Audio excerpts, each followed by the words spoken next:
Hi everyone, my name is Leanne and today I'm going to be telling you about some of the romance books on my to-be-read pile.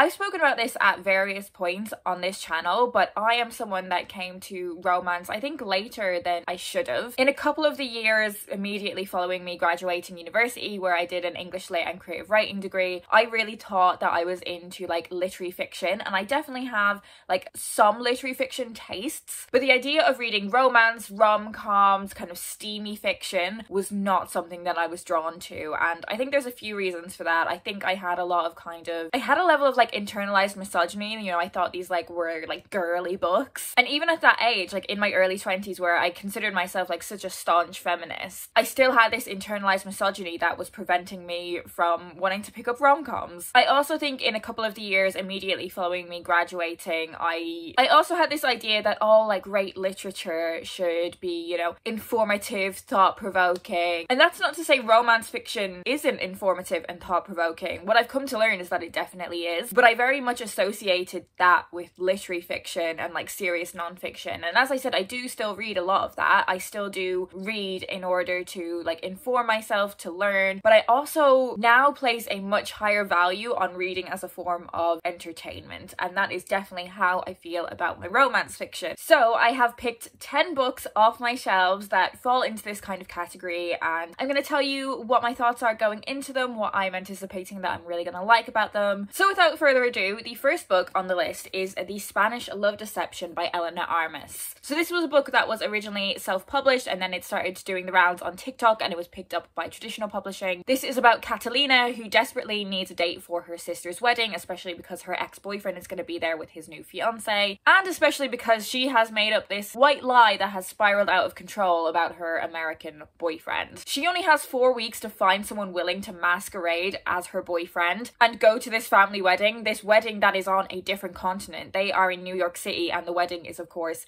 in Spain. Hugh Aaron Blackford, who is described as a 6'4", blue-eyed pain in the arse. So Catalina does not like this man, but he is willing to step in and masquerade as her boyfriend. So it's enemies to lovers, it's fake dating. I believe it has its steamy moments, its spicy moments. I love fake dating. I think fake dating is one of my absolute favorite tropes, and I feel like at some point I should do a deep dive into why, because I love it. Speaking of which, this is The Love Hypothesis by Ali Hazelwood. I feel like I'm the only person left that hasn't read this book. I also feel like I'm the only person who isn't annoyed by the TikTok sensation roundel. It's not called a fake sticker, it's called a roundel. Maybe that's because I'm in like the publishing like sphere. I really understand the usefulness of a roundel. Anyway, so this is another fake dating romance between a third-year PhD candidate and a professor, which feels kind of like a little bit kind of murky for me, but the level of murky that I can make my peace with because it's kind of hot. And I actually don't know that much about the premise other than that. Like, it's very steamy, it has stuff to do with STEM, so I'm kind of getting Helen Huan vibes, and I've loved Helen Huan's books. So very excited to see what I think of this one. Next, I have The Intimacy Experiment by Rosie Danan. Such high hopes for this book because I absolutely loved her previous book, The Roommate, and I have to say thank you to Aoife from Pretty Purple Polka Dots for sending me a copy of this book. So as I said, I loved The Roommate. The Roommate was just like the perfect level of spice. Like genuinely like so fucking hot, but it also had this like discussion of like the sex and porn industry that I found fascinating as someone who likes to read about that kind of stuff in my non-fiction reading. And in The Intimacy Experiment, we are following one of the side characters from that book, Naomi, and Naomi has recently started this kind of sex positive startup. If you've read The Roommate, you'll know all about it. And following the international success of her startup, Naomi is faced with moving from responsibilities in the bedroom to responsibilities in the boardroom. And Naomi wants to extend her platform into live lecturing, but nobody is going to hire her. And this is where she joins forces with Ethan and they plan this seminar series on modern intimacy. But of course, the intimacy between the two of them starts rising. One True Loves by Taylor Jenkins Reid, one of my favorite authors of all fucking time. So I'm not expecting spice from this book. So I read a lot of Taylor Jenkins Reid's Reads backlist like years ago, like pre-Daisy Jones, pre-Evelyn Hugo. I was obsessed with her backlist. So I'm so excited that they're now being published in the UK, and One True Loves was the one backlist book that I didn't get round to reading back in the day when I was into Taylor Jenkins Reid before it was cool. So at the beginning of this book, we are following high school sweethearts Emma and Jessie. The day before their first wedding anniversary, Jessie is on a helicopter that goes missing mid-flight. He is announced as missing and eventually presumed as dead. Obviously, this is a huge grieving process for Emma, incredibly traumatic, but eventually she does begin to rebuild her life and rebuild a new romantic relationship. She is in love, she's engaged to be married, and then one day at a family dinner, she receives an incredibly unexpected phone call. Phone call from Jessie. And he is alive. So now she's got her new fiance and her old husband, but he's still her husband. She just assumed that he was dead. Like, everyone assumed he was dead. Like, oh my god, the complexity of that. And that is what I loved about Taylor Jenkins Reid's books when I read them back in the day. Was just like the premise of them all was just so unique. So I am fascinated to see how this one unfolds. Next, I have One Night on the Island by Josie Silver. I have this gorgeous pink sprayed edge edition of this, which is part of a collaboration between Asda and Penguin and Tickled Pink, where 30p of the sales from all of the books in this collaboration will be donated to Tickled Pink, which I think is a great cause and a fantastic piece of publishing. So I have read one of Josie Silver's previous books. I read One Day in December, and that was kind of the book that kickstarted my tradition of reading a romance on my journey home from the UK to Ireland every year around Christmas, and I loved that book. So I'm really excited to read another book from this author. This is about Cleo, who is a dating columnist. She is 30 years old, she's single, and as part of a sensationalist piece to mark her 30th birthday, she is tasked with going to this remote cottage in Ireland, and she is tasked with marrying herself. I don't know exactly what that means, but I guess we'll figure it out. But things don't go very smoothly when she arrives at this cottage on this remote Irish island. When she arrives, she meets Mac, who is convinced that he's the one that's meant to be staying in this cabin, not her. And both of them refuse to budge. So they are stuck in this cabin together,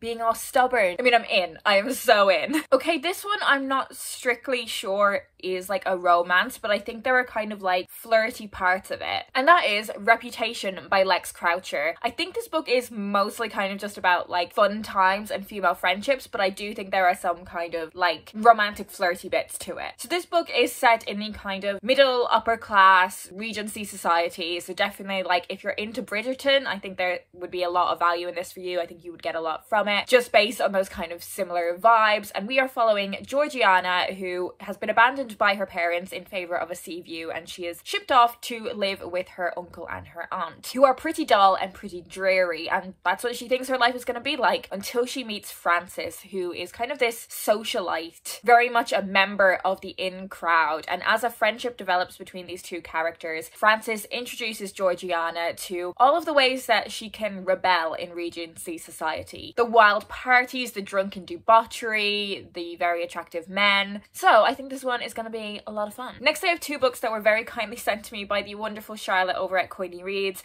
because I was a little bit sad, and because she's just the most wonderful, precious, kind, thoughtful person in the world. She sent me some books as a pick-me-up, so thank you so much, Charlotte. You are the best. So first up, I have Take a Hint, Danny Brown by Talia Hibbert. I read Get a Life, Chloe Brown last year, and I thought it was a lot of fun, and ever since I have been very keen to get my hands on the second book in this romance series, where we are following another of the Brown sisters. And Dani's situation is quite different from her sister Chloe. Dani has been really focused on professional and academic success. That is really where she is focusing her energy. When it comes to romance, she feels like she's been there, done that, and burned the t-shirt. So she is really just looking for the ultimate friends with benefits situation. I mean, relatable much. Am I actually gonna leave that in this video? Yeah, probably.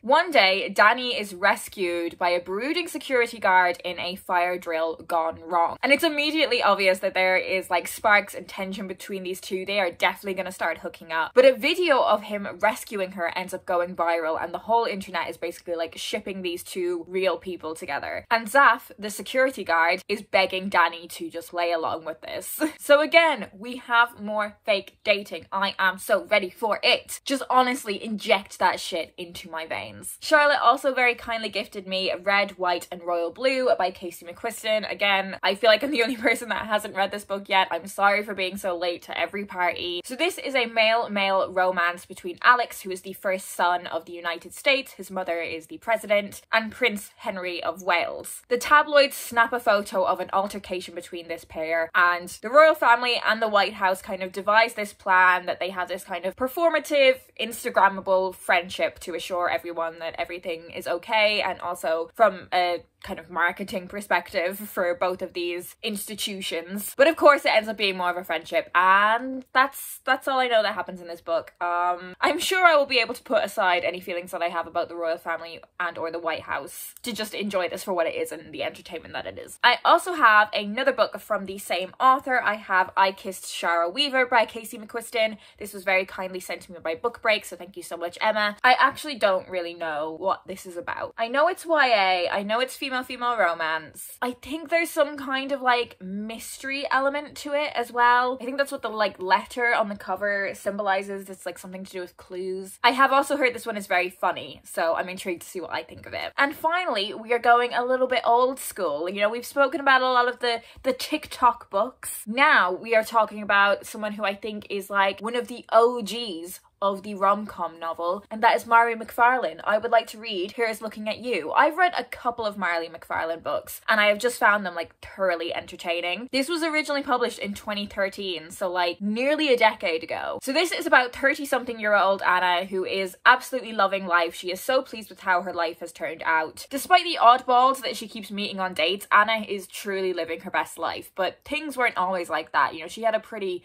rough time at school. So when James Fraser, who was the architect of her final humiliation at school, walks back into her life, her world is turned upside down. But he seems like he's changed. Do they ever change? I guess we'll find out in this book. So there we have it. They are 10 books, 10 rom-coms, romances. All of the books I've mentioned will be linked down below in the description if you want to find out more about them. If you've read any of these books and want to share your thoughts on them, please do feel free to leave me a comment down below and we can have a chat. I'm also looking for some recommendations from you. I would really love books in a similar kind of vein that are written by people of color, and also queer rom-coms or romances that are own voices. So for example, romances between gay men that are written by gay men. If you don't have anything particular to say but you would like to let me know that you were here, leave me multicolored heart emojis. And also let me know if you would like to see a recommendations video for books that I've already read that are in this kind of genre. I would really love to do something like that for you guys. Anyways, that's it from me today. I hope you guys are doing well, and I will speak to you in my next video. Oh!